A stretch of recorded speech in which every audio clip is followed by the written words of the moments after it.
সাবেক উপদেষ্টা মাহফুজ আলম, আসিফ নজরুল এরা যে এখন এসে বলতেছে যে আওয়ামী লীগ ফিরে এসছে, আওয়ামী লীগ আছে, কিন্তু তারা ক্ষমতা আমলে থাকার সময় তো আওয়ামী লীগ নিশ্চিহ্ন করতে চেয়েছে। আপনি তখন বাংলাদেশে একমাত্র স্পষ্টবাদী মানুষ বলেছিলেন যে শক্তি দিয়ে কোন রাজনৈতিক দলকে নিষিদ্ধ করা যায় না বা তাদেরকে রাজনীতি থেকে বাইরে রাখা যায় না। এখন এসে আপনার কথাটাই কিন্তু মাহফুজ আলম এবং আসিফ নজরুল স্বীকার করতে, এর তাৎপর্য কি? এর তাৎপর্য হলো তারা তখন ক্ষমতার মোহে অন্ধ ছিল এবং তারা ক্ষমতার আস্ফালন করছিল, ইতিহাসটাকে তারা স্বীকার করতে চাচ্ছিল না। কিন্তু সারা পৃথিবীর ইতিহাস, বিশেষ করে বাঙালি জাতির ইতিহাস একটা কথা সুস্পষ্ট ভাবে বলে যে সত্য প্রতিষ্ঠিত হবে, ইতিহাসের সত্য। এইটাকে you can bluff some men for many times, many men for some time, but not all men for all times. তুমি কিছু লোককে অনেক দিনের জন্য বোকা বানাইতে পারবা, অনেক লোককে কিছুদিনের জন্য বোকা বানাইতে পারবা, কিন্তু সব লোককে সব দিনের জন্য বোকা বানাইতে পারবা না। এর কারণ হলো আওয়ামী লীগ একটি রাজনৈতিক দল, তার একটা ইতিহাস আছে, তার একটা আদর্শ আছে বা ছিল। আওয়ামী লীগের নেতৃত্ব চরমভাবে ফেল করছে, ভুল করছে। গত 15 বছরে আওয়ামী লীগের নেতৃত্ব এই দেশের গণতান্ত্রিক ব্যবস্থাকে ধ্বংস করেছিল। তারাও সেই অহংকারে, আত্মহমিকায় ভুগছিল যে তারা বুঝি শক্তি দিয়ে সবকিছুকে উতরিয়ে যেতে পারবে। কিন্তু সেই শক্তি একটা পর্যায়ে এসে, যেহেতু শক্তিটা ছিল অন্যায় অপরাধের শক্তি, নির্বাচন না দেওয়ার শক্তি, মানুষকে গণতন্ত্র থেকে বঞ্চিত করার শক্তি, মানুষের অধিকার থেকে বঞ্চিত করার শক্তি তারা প্রদর্শন করেছিল। এক সময় মানুষ ঘুরে দাঁড়িয়েছে। আপনি বলবেন 5ই আগস্টে কি মানুষ সঠিকভাবে ঘুরে দাঁড়িয়েছে? আমি বলবো হ্যাঁ, মানুষ সঠিকভাবেই বুঝে ঘুরে দাঁড়িয়েছিল গণতন্ত্রের আন্দোলন করার জন্য, যে হাসিনা সরকার চলে যাবে, ভোট হবে, ভোটে যারা নির্বাচিত হবে তারা এই দেশের দায়িত্ব পালন করবে, এবং হাসিনা সরকার এবং তার লোকজন হাইব্রিডরা যারা এই দেশের মানুষকে অত্যাচার অবিচার করছে, যদি প্রতিষ্ঠিত হয় এবং প্রমাণিত হয়, বিচার তাদের বিরুদ্ধে হবে। কিন্তু যে কাজটা হচ্ছে সেটা আমরা সবাই মনে করতে চাইলো, মানে অবুঝ মানুষেরা মনে করতে চাইলো আওয়ামী লীগ আর ফিরে আসবে না। It is not a fact. Awami League ফিরে আসবে। যখনই আপনি মুক্তিযুদ্ধের কথা বলবেন, আওয়ামী লীগের নেতৃত্বের ভুল আছে, তাদেরকে তারা হয়তো বা পলিটিক্সে কোনোদিন আসতে পারবে না, কিন্তু মুক্তিযুদ্ধের পক্ষে যারা কাজ করবে সেই ফুল দাঁড়াবে। এখানে কিন্তু একটা গ্যাপ আছে। গ্যাপটা কিন্তু গত ইলেকশনও ছিল। আমি এমন কথা বলি যে কথাটা 2 দিন পরে সবাই বলবে, এখন সবাই বলবে ফজলুর রহমান বলল কি। গ্যাপটা কি জানেন? আমরা কিন্তু আমাদের মনের অজান্তে আমরা কিন্তু স্বাধীনতা বিরোধী শক্তিকে এই দেশে আমাদের সেকেন্ড পাওয়ার করে দিচ্ছি। ইলেকশন করতেছি আমরা, মনে করেন ঢাকা আইনজীবী সমিতিতে অথবা সুপ্রিম কোর্ট বারে ইলেকশন করতেছি, আমরা কাউকে ইলেকশন করতে দেই নাই, আমরা জামাতে ইলেকশন করতেছি। কাজে আমরা যদি প্রথম হই, হ্যাঁ তাও হচ্ছে, কিন্তু সেকেন্ড হবে জামাত, মধ্যে তো কেউ নাই। কিন্তু আমরা যদি কোনোদিন ফেল করে যাই, তাইলে কিন্তু যাকে এখন সেকেন্ড বানাচ্ছি আমরা অজান্তে, তারা কিন্তু ফার্স্ট হয়ে যাবে। তখন কিন্তু 7 দশে 70 বছরও কিন্তু আমরা কাঙ্গার পথ ফুরাইব না জামাত একবার ক্ষমতায় আসলে। কারণ এরা হলো পৃথিবীর সবচেয়ে নিকৃষ্টতম মুনাফিক অপশক্তি। জামাত পৃথিবীর সবচেয়ে নিকৃষ্টতম মুনাফিক অপশক্তি। এরা যদি একবার ক্ষমতা আসতে পারে, মাসে যা করছে 90 বছর তারা এটা করে ছাড়বে। কাজে আমি সবাইকে সাবধান হতে বলি জামাত এবং স্বাধীনতা বিরোধী শক্তি সম্পর্কে, এবং এইসব এই বাটপার, চিটার, অসভ্য, অভদ্র, অন্যায়কারী, টাকা লুণ্ঠনকারী এইসব ছেলে পেলেদের সম্পর্কে আমি সবাইকে সাবধান হইতে বলি। আমি বলতে চাই যে এই দেশে ধরেন এমপি ইলেকশন গেছে, সেকেন্ড পার্টি কোনটা, 33% ভোট পাইছে জামাত জোট। আমি কিন্তু এটা বলছি, পার্লামেন্টেই বলছি। আমি আমাদের নেতা জনাব তারেক রহমান সাহেবের সামনে, পার্লামেন্টে 18 কোটি মানুষের সামনে বলছি, যদি আওয়ামী লীগ থাকতো, অথবা আওয়ামী লীগ না হইয়া মধ্যে একটা শক্তি যদি ইলেকশন করতে পারতো, জামাত কি 33% ভোট পাইতো? এখন কিন্তু জামাত 33% ভোট পাইছে। যে জামাতের ভোট ছিল 6%, সেটাকে কিন্তু আমরা ইচ্ছা করে তাদেরকে 33% দিছি। এই শক্তিতেই এখন জামাতের আমির বলে হাসিনাকে ফেলতে 36 দিন লাগছে, তারেক রহমান 36 ঘন্টার মধ্যে পালায়া যায়। গোলাম পারওয়াররা এই কথা বলতে সাহস পায় কেন? তারা দেখতেছে বাবা আমরা তো 70টা সিট পাইয়া ফেলছি, আর বাচ্চা কাচ্চাকে নিয়ে 76টা সিট আমরা পাইয়া ফেলছি, পার্লামেন্ট সিট, কাজে আমরা ইচ্ছা করলেই ফেলে দিতে পারবো।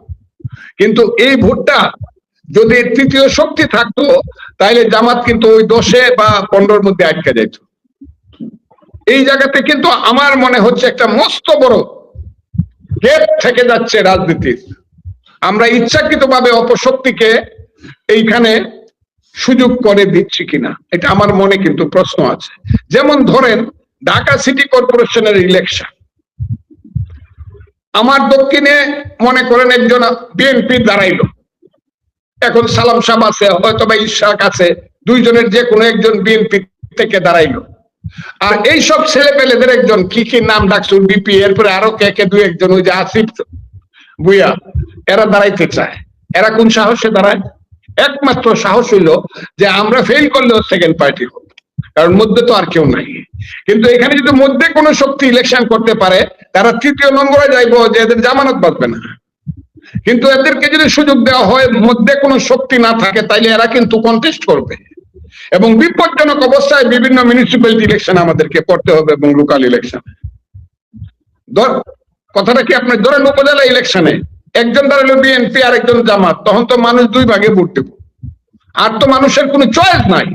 এই যে মানুষকে আমরা চয়েস নাই অবস্থায় নিয়ে যাচ্ছি, এইটা কিন্তু আমাদের রাজনীতির একটা, আমার মনে হচ্ছে রাজনীতির কৌশলের পুরো ত্রুটি থেকে যাচ্ছে বলে আমি মনে করি। ফ্রি ছাড়েন, যারা ইলেকশন করেন, আওয়ামী লীগের যদি কেউ দুষ্ট লোক তাকে যার নামে মামলা আছে তারা ধরে জেলখানায় নিয়ে যান, কিন্তু যার নামে মামলা সে দাঁড়াইতে চায় তাকে সুযোগ দেয়া দেন। লোকাল গভর্নমেন্টে যদি কেউ দাঁড়াইতে চায় দাঁড়াবে, তখন দেখবেন এই জামাতের অবস্থা কি দাঁড়ায়। কিন্তু এখন যদি আপনি তাকে সুযোগ দেন এককভাবে ইলেকশন করার বিএনপি আর জামাত, তাইলে কিন্তু এই যে ওই যে বাকবাকুম যে ডাকটা, এটা কিন্তু জামাতের থাকে যাবে, কারণ তারা মনে করবে আচ্ছা বিএনপি পাস করলো, আমি তো সেকেন্ড পার্টি। এ হলো অবস্থাটা। এই জায়গাটা আমাদের গ্যাপ থেকে যাচ্ছে। কাউকে আপনি নিষিদ্ধ করে, এখন তো বুঝতেছেন নিষিদ্ধ করে খুব বেশি দিন রাখা যাবে না, কারণ নিষিদ্ধটা সারা পৃথিবী চায় না। আমেরিকা চায় না, ইন্ডিয়া চায় না, কেউই চায় না পৃথিবীর যে একটা দল নিষিদ্ধ থাক। দল নিষেধ, মুসলিম লীগকে তো নিষিদ্ধ করতে হয় নাই। মুসলিম লীগের স্বাধীনতার পরে 69 সনে মুসলিম লীগ ইলেকশন করছে, সেখানে সবুর খান সহ কয়েকটা সিট পাইছিল। কিন্তু এখন যদি মুসলিম লীগ এইসব জনগণকে আব্বাজান রাখে, হারিকেন মার্কায় কিন্তু কেউ ভোট দেবে না। ভোটের মাধ্যমে আওয়ামী লীগকে নিঃশেষ করলেন যে তারা এই করছে, কিন্তু আপনি যদি তাকে যদি নিষেধের মাধ্যমে তাকে রাজনীতি করতে না দেন আইনের মাধ্যমে, তাইলে কিন্তু তার প্রতি মানুষের আকর্ষণ বাড়বে, যেমন নিষিদ্ধ জিনিসের প্রতি মানুষের আকর্ষণটা বেশি থাকে। এইটা আমাদের প্রথম থেকে মুসলমানদের বেলায় শুরু হয়েছে। আদমকে বলছিল যে তুমি যেখানেই যাও, আল্লাহ বলছিল তুমি ওই কর্ণে যাও না, ওই চতুষ্কোণের দিকে তুমি যাও না, কিন্তু এইটার প্রতি অ্যাট্রাকশন হলো তার স্ত্রী। আমাদের প্রথম উনি তার স্বামীকে বুঝাতে লাগলেন ওখানে কি আছে দেখন লাগতো, ওইটা দেখতে গিয়েই কিন্তু বিপদে পড়ল। কাজে আপনি যাকে বন্ধ করে রাখবেন তার প্রতি কিন্তু মানুষের আকর্ষণ থাকবে। 10 বছর 15 বছর পরে যে ছেলেটির বয়স এখন 5 বছর, তার বয়স কিন্তু 20 বছর হবে। 5 বছরের ছেলেটি কিন্তু জানলো না আওয়ামী লীগকে নিষিদ্ধ করা হয়েছে, কিন্তু আরো 15 বছর পরে তার যখন 20 বছর বয়স হবে বা 18 বছর বয়স হবে, ভোট দেওয়ার মতো বয়স, তখন সে জানতে চাবে একটা দল যে নিষিদ্ধ, এই দলটারে নিষিদ্ধ করছিল কেন। এই অ্যাট্রাকশনটা কিন্তু আসবে, নিষিদ্ধ জিনিসের প্রতি মানুষের অ্যাট্রাকশন বেশি আসে, এবং ওই জায়গাতে না আমরা ওই জায়গাতে আমরা সবাই মিলেও যারা মনে করতেছি যে আবার আমরা সবাই মিলে যাবো বা আমরা আর কালুরা বা ওই যে জামাতরা মিলে যাবো আবার আওয়ামী লীগকে ঠেকানোর জন্য, সবসময় এটা হয় না। কারণ জামাতের যে গোবরের রূপ, এরা যে মানুষ না।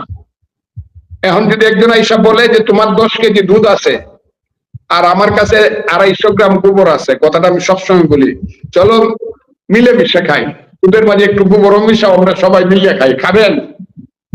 জামাতের চরিত্রটা কিন্তু প্রকাশিত। এখন আমাদের নেতারা চেষ্টা করলেও কিন্তু আর জামাতের সাথে সবটা মিলাইতে পারবো না কিন্তু বিএনপিকে, এটা মনে রাখেন। জায়গাটা কিন্তু যেমন শামসুজ্জামান সাহেবের মতো লোক টেবিল ছাপড়ায় বলছে, এই রাজাকারের বাচ্চারা 71 শুনলেই জ্বলে, আপনি দেখছেন বোধহয় ঘটনাটা। এই কথাটা আমি বলার কারণে আমি কিন্তু এমন ভাবে বলি নাই, কথাটা বুঝছেন? আপনার তো আমরা তো রাত সাক্ষী, আপনার সেই যুদ্ধের রাত সাক্ষী, আমরা সেটা প্রত্যক্ষদর্শী। তো আমার বাসায় যেদিন আমাকে সাসপেন্ড করা হয় সেই মুহূর্তে তুমি বৈশা ছিলে আমার বাসায়, তুমি আমাকে খবর দিলা যে আপনাকে 3 মাসের জন্য সাসপেন্ড করছে, তুমি খবরটা দিলা আমাকে। আমি খুব অবাক হয়েছিলাম, খুব অবাক হয়েছিলাম। কিন্তু আজকে যে কথার জন্য আমাকে সাসপেন্ড করা হয়েছিল ওইটা এখন সামান্য কথা, 2 এ 2 এ 4, 2 দুগুণে 4, এটা এখন সামান্য কথা হয়ে গেছে। এখন এর চেয়ে বহু বেশি কথা বিএনপির যারা আজকের প্রজন্ম বা আগের প্রজন্ম মুক্তিযুদ্ধে ছিল তারা কয়। এখন মন্ত্রিসভার সদস্যরা পার্লামেন্টে দাঁড়ায় কয়, এই এরপরের বাংলাদেশ আমি কইলাম না, আমি খালি এবং এই দেশে একটা রাজনৈতিক যুদ্ধ হবে। সেই যুদ্ধটা যদি জামাত যদি বুদ্ধিমান হয়, সেই যুদ্ধটাকে ভিন্ন খাতে প্রবাহিত করবে না। কারণ আমি জানি তাদের কাছে অস্ত্র আছে, তাদের কাছে অর্থ আছে, তাদের ছেলেরা সমস্ত থানাগুলা লুট করছে। তারা মনে করবে যে সশস্ত্রভাবে আমাদেরকে বা মানুষকে মোকাবেলা করবে, বুদ্ধিমান হলে এটা তারা করবে না। তাহলে কিন্তু এদেশে যুদ্ধটা কিন্তু কঠিন যুদ্ধ হবে এবং তারা ধ্বংস হয়ে যাবে। ওই যে আমি বলছি, বাংলায় শুধু কোকিল, এদেশের জঙ্গলে শুধু কোকিল ডাকে না, এদেশের জঙ্গলে রয়্যাল বেঙ্গল টাইগারও ডাকে। যতদিন রয়্যাল বেঙ্গল টাইগার থাকবে মুক্তিযুদ্ধ জিতবে, রাজাকার হারবে। এইটা যদি জামাতরা মনে রাখে তাহলে তারা এই দেশে বাচ্চা টেচ্চা থাকতে পারবো। আর যদি স্বপ্ন দেখে এই দেশে তারা রাজত্ব করবো, তাহলে তারা ভুল করতেছে। দ্যাট উইল নট বি আল্লাহর রহমতে, and that will never be. জামাতের মতো একটা সাম্প্রদায়িক রাজনৈতিক দল, একটা মুনাফেক রাজনৈতিক দল এই দেশে কোনোদিন রাষ্ট্র ক্ষমতা পাবে না, আল্লাহর রহমতে। জি, আমি আর 2টা ছোট প্রসঙ্গ দিয়ে, দর্শকেরও প্রশ্ন আছে, শেষ করবো আজকের অনুষ্ঠান। একটা হলো যে আপনি সরকারি দলে আছেন, তো আমরা জানি ডক্টর ইউনূসের ইমেজ পাবলিকের কাছে এমন জায়গায় দাঁড়িয়েছে, তিনি ফ্রান্স গেছেন, হয়তো নর্মাল ট্যুরে গেছেন, হয়তো আবার ফিরেও আসবেন, কিন্তু মানুষের মধ্যে ধারণা যে ডক্টর ইউনূস ভেগে গেছে, পালিয়ে গেছে, এটা মানুষের ধারণা আর কি, তার ইমেজটা এমন জায়গায় গেছে। তো আমাদের দর্শকরা প্রশ্ন করছেন যে আপনি সরকারি দলে আছেন, ইউনূসের উপদেষ্টাদের বিদেশ যাত্রার ব্যাপারে নিষেধাজ্ঞা থেকে হাইকোর্টের রিটও আছে একটা, তো কেন আপনার সরকার ওই যে তাদের অপকর্মগুলো এগুলো তদন্ত করছে না, তাদেরকে কেন নির্দ্বিধায় বিদেশ যাত্রা করতে দিচ্ছে? এইটা একটা প্রশ্ন। আরেকটা হচ্ছে যে আপনি মুক্তিযুদ্ধে জয় বাংলা স্লোগান দিয়েছেন, জয় বাংলা আওয়ামী লীগের স্লোগান না, কিন্তু আপনাদের সরকারের সময় দেখা যাচ্ছে জয় বাংলা স্লোগান দেওয়ার কারণে বা 7ই মার্চের ভাষণ বাজানোর কারণে মানুষজনকে জেলে যেতে হচ্ছে। ইভেন শাহবাগ থানার ওসি বলেছিল 7ই মার্চের ভাষণ নিষিদ্ধ। এই বিষয়ে আপনার মত কি জানতে চাই, বা আপনার ওপিনিয়নটা জানতে চাই। আমার কথা হলো, ইউনূস সব পালাইয়া গেছে, এই যে কথাটা বলতেছেন, দেশে ছিল বিদেশে পালাইয়া গেছে, ঠিক আছে, আর আসবে না বা আর আসবে। দেশে আসলেও কিন্তু উনি পলাতক। উনার নামে যখন 6টা বা 7টা মামলা ছিল, শেখ হাসিনা সরকার করছিল, তখন উনি বুক ফোলায় কিন্তু পুলিশ ছাড়া রাস্তা দিয়ে হাইটে যেতে পারছেন, তার সাথে কোনো সিকিউরিটি লাগে নাই, আর সমস্ত মানুষ তাকে